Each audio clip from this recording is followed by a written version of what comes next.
The city was a labyrinth of shadows, a maze of dark alleys and even darker desires. Rain poured from a bruised sky, each drop a tiny hammer blow on the pavement. The air itself felt heavy, thick with the weight of secrets and lies.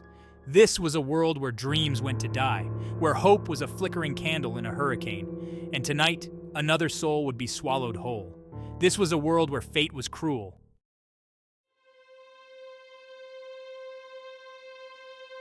He stood on the corner, a ghost in the downpour. Water plastered his hair to his forehead, soaked through his threadbare coat. In his hand, a piece of paper crinkled under the assault of the rain. A foreclosure notice. His name was once synonymous with success.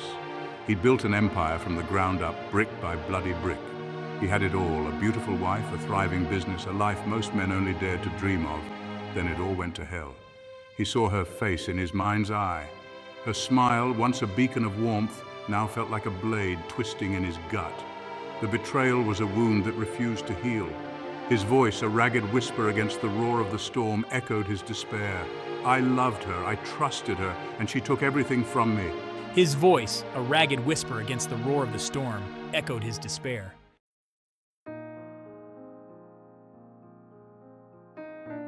The notice trembled in his hand. Each word was a brand, searing the story of his failure onto his soul. He saw his name, once printed in bold on magazines and glowing neon signs, now reduced to a smudged line on this final cruel document. The rain blurred his vision, but his mind was a cruel projector, flashing images of a life he no longer recognized. He saw himself, young and full of fire, laying the foundation of his first office. He saw her, her eyes sparkling with love and admiration, handing him a cup of coffee as he burned the midnight oil. He had poured his heart and soul into his work. He had sacrificed sleep, sanity, everything to build a future with her, and she had thrown it all away. The image of her, lips locked with another man, was a poisoned arrow lodged in his chest. The city lights blurred into streaks of color, each one mocking him with its indifference. He was a drowning man, the weight of his failures pulling him down, down, down.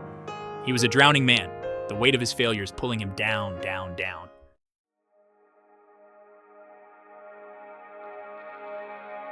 He stumbled, his legs heavy, and sank onto a nearby bench. The rain had soaked through his clothes, but he no longer felt the cold. He was numb, empty, a hollowed-out shell of the man he used to be. The park was deserted, a testament to the cruelty of the storm. Even the rats had sought shelter. He was utterly alone. He closed his eyes, trying to shut out the memories, the pain, the crushing weight of his despair. But the silence was worse. It was a deafening roar, amplifying the emptiness inside him. It echoed the hollowness of his dreams, the shattered fragments of his heart. He was adrift in a sea of grief with no land in sight. He was adrift in a sea of grief with no land in sight.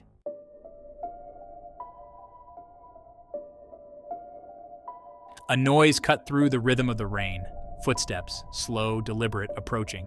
He didn't bother opening his eyes. What did it matter anymore? They say every dog has its day, a voice rasped, tinged with an unfamiliar accent. But it seems your day has passed, my friend. He finally looked up. A man stood before him, silhouetted against the hazy glow of a streetlight. He was tall, imposing, his features hidden in the shadows of a wide-brimmed hat. The man took another step closer, and the light caught his face. It was a face etched with experience, with the weight of 1,000 untold stories. His eyes, sharp and calculating, seemed to pierce through the facade of despair, seeing the broken man beneath.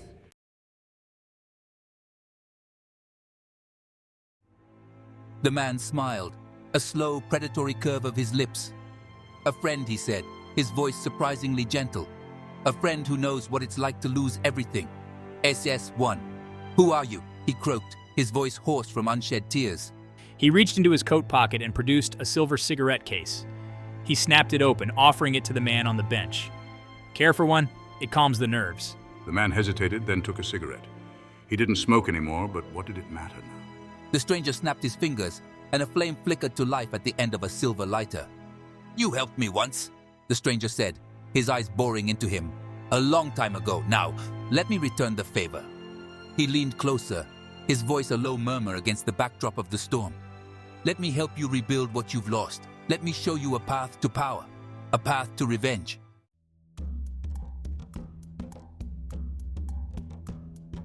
He looked at the stranger, his face a mask of confusion and suspicion. "Help me, how? I have nothing left." His voice was hollow, devoid of hope. The stranger chuckled, a low rumble in his chest. "My dear boy," he said, his eyes twinkling with an unsettling amusement. "Everyone has something of value. You just need to know the right buyer." He took a long drag from his cigarette, the ember glowing like a malevolent eye in the darkness. "Tell me," he said, exhaling a plume of smoke that swirled around his head like a halo of sin. "What would you give for a second chance? For a chance to make things right?" He leaned back, his gaze unwavering. "Would you give your soul?"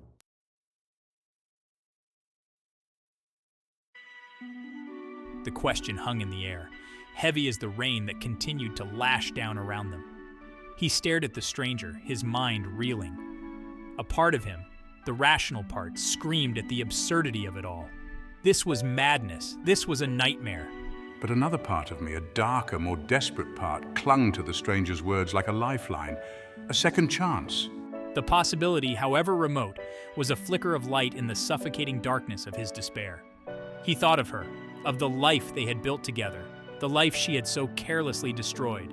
He thought of the betrayal, the humiliation, the crushing weight of his failure. And for the first time since his world had crumbled around him, he felt a flicker of something other than despair. He felt anger, he felt rage.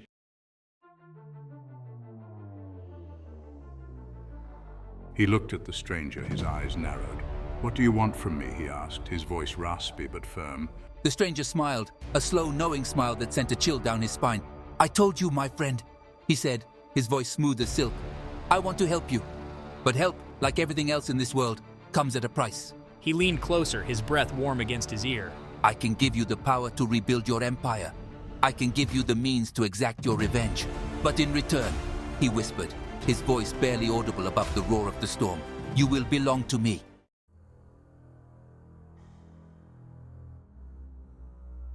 But he was tired of being the victim. He was tired of the pain, the humiliation, the crushing weight of his failure. He wanted to fight back. He wanted to make her pay. And so, with a heart full of trepidation and a soul slowly being consumed by darkness, he made his choice.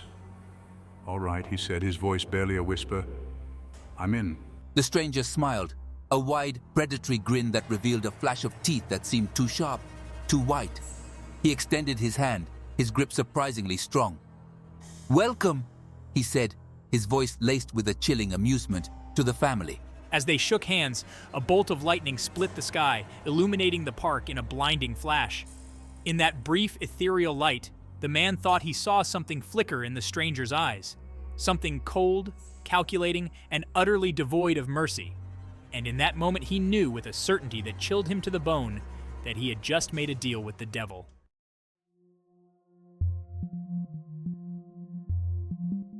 The rain-slicked streets became his classroom.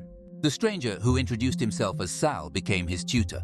Sal, with his knowing smiles and eyes that seemed to hold the secrets of the underworld, schooled him in the art of ruthlessness. Gone were the tailored suits and boardroom meetings. In their place were dimly lit back rooms, the scent of stale cigarettes and fear clinging to the air. He learned to read the subtle tells of card sharks, the desperation in the eyes of debtors, the cold calculation behind Sal's every move. Sal ran his empire like a well-oiled machine, each cog and gear in perfect sync. He learned the intricate dance of favors and threats, the delicate balance of power and loyalty. He learned that trust was a weakness and mercy, a luxury he could no longer afford. With each passing day, the line between right and wrong blurred. He justified his actions as necessary, a means to an end. He told himself it was about survival, about reclaiming what was stolen from him. But in the quiet moments, when the echoes of his former life haunted him, he saw the truth reflected in Sal's eyes. He was becoming the very thing he once despised.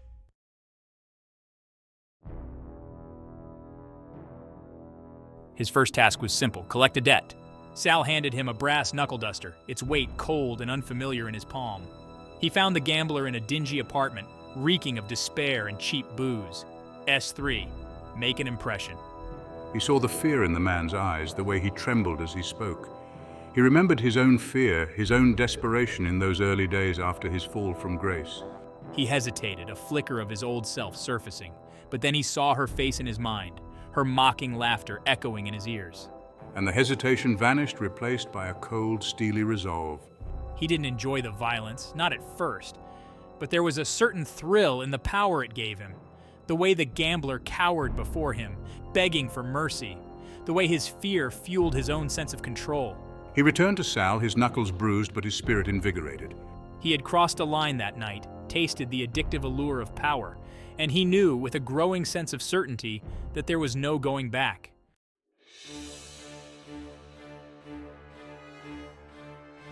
The task became more frequent, more dangerous. He learned to fight, his body becoming a weapon honed by necessity and fueled by a growing rage. He learned to intimidate, his words as sharp and cutting as any blade.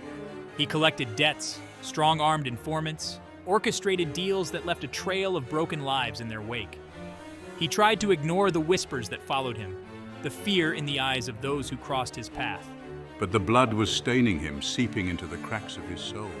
He saw it in his dreams, the faces of those he'd hurt, their eyes accusing, their voices a chorus of condemnation. He woke up each morning with their screams ringing in his ears, the metallic scent of blood heavy in the air.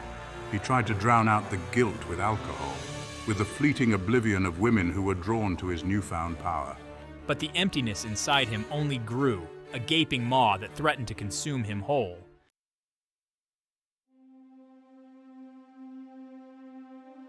He built his own empire from the ashes of his past, a twisted reflection of the life he had once envisioned.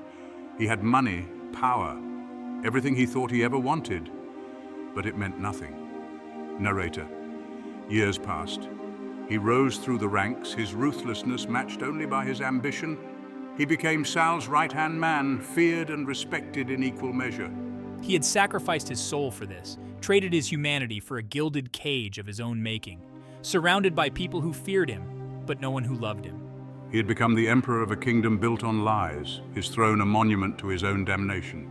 And as he looked out over the city that sparkled beneath him, a city he no longer recognized, a single tear rolled down his cheek. A tear, not of sadness, but of regret.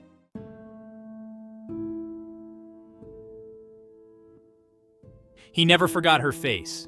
It haunted his dreams, a pale phantom in the opulent prison he'd built for himself. Her betrayal was a wound that refused to heal, a constant ache beneath the surface of my hardened heart. Sal had taught him the art of revenge. Patience, he'd said, was a weapon more potent than any blade. He had bided his time, building his empire, gathering his strength for the day he would finally settle the score. He found her in a rundown bar, a world away from the life of luxury she had once craved. She was a shadow of her former self, her beauty ravaged by time and regret. Her eyes meeting his across the crowded room. But her eyes, when they met his, still held a flicker of recognition and fear. He watched her from the shadows, a predator savoring the anticipation of the kill. He saw the way her hands trembled as she lifted her glass, the way her eyes darted nervously around the room. She was alone, vulnerable, ripe for the picking.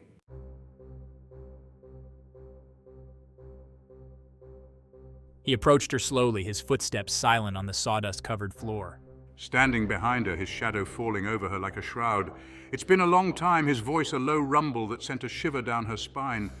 She freezes, her breath catching in her throat. She knew that voice. Even after all these years, she would recognize it anywhere. Slowly turning, her eyes widening in recognition and terror. "You?" she breathed, her voice barely a whisper. Smiling, a slow, cruel stretching of his lips. Surprised to see me? She looked around the bar, her eyes desperate, searching for an escape. But there was none. He had her trapped, just like he wanted, just like he had planned for so long.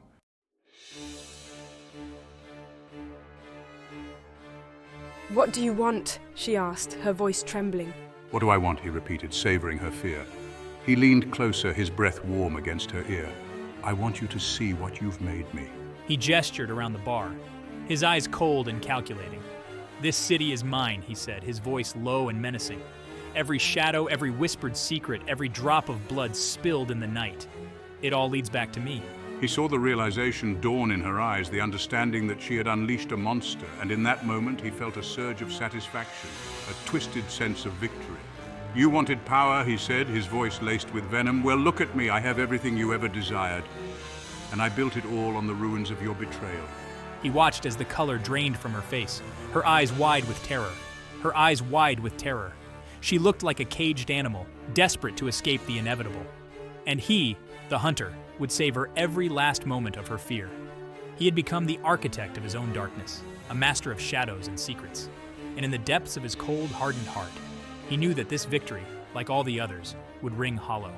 For it could never erase the pain, the betrayal, the emptiness that gnawed at his soul.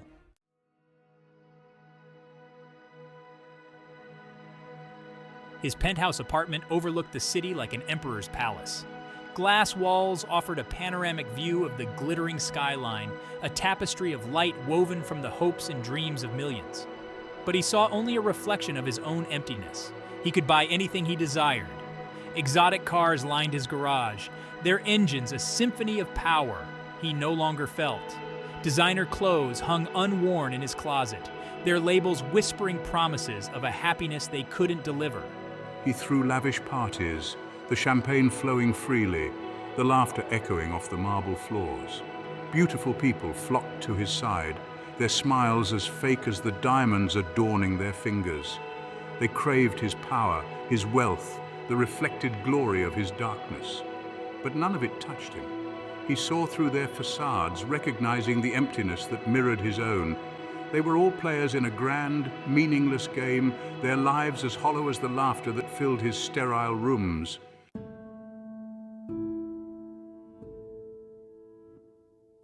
He stood on his balcony, a glass of scotch warming his hand.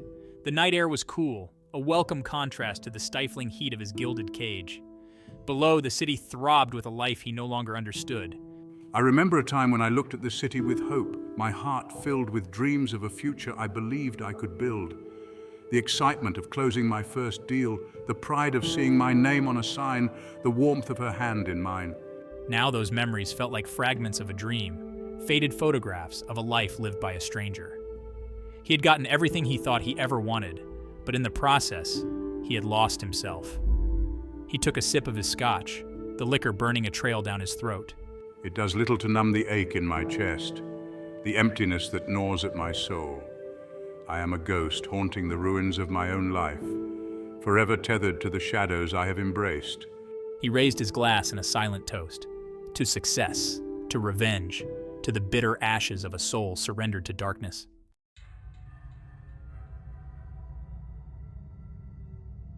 He turned, his hand instinctively reaching for the gun he always carried.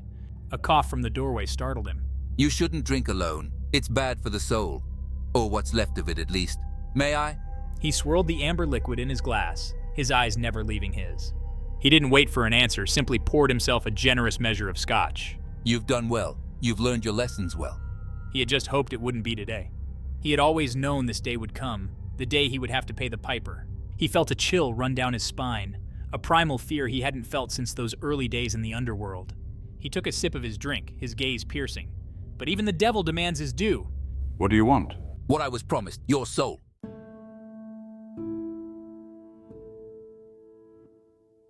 He had sought power, believing it would fill the void inside him. He had craved wealth, thinking it would buy him happiness. He had pursued revenge, hoping it would bring him peace. But power was a double-edged sword, cutting me off from the very things that gave life meaning. Wealth was a gilded cage, trapping me in a prison of my own making. And revenge, I now realize, is a dish best served cold, leaving a bitter aftertaste that lingers long after the meal is finished. He looked at Sal, his face a canvas of shadows and secrets, and he saw a reflection of his own damnation. He had made a deal with the devil, traded his soul for a prize that turned to ash in his hands. His empire, built on lies and blood, was a monument to his own emptiness. His victories, hollow and meaningless, echoed the silence that had consumed his soul.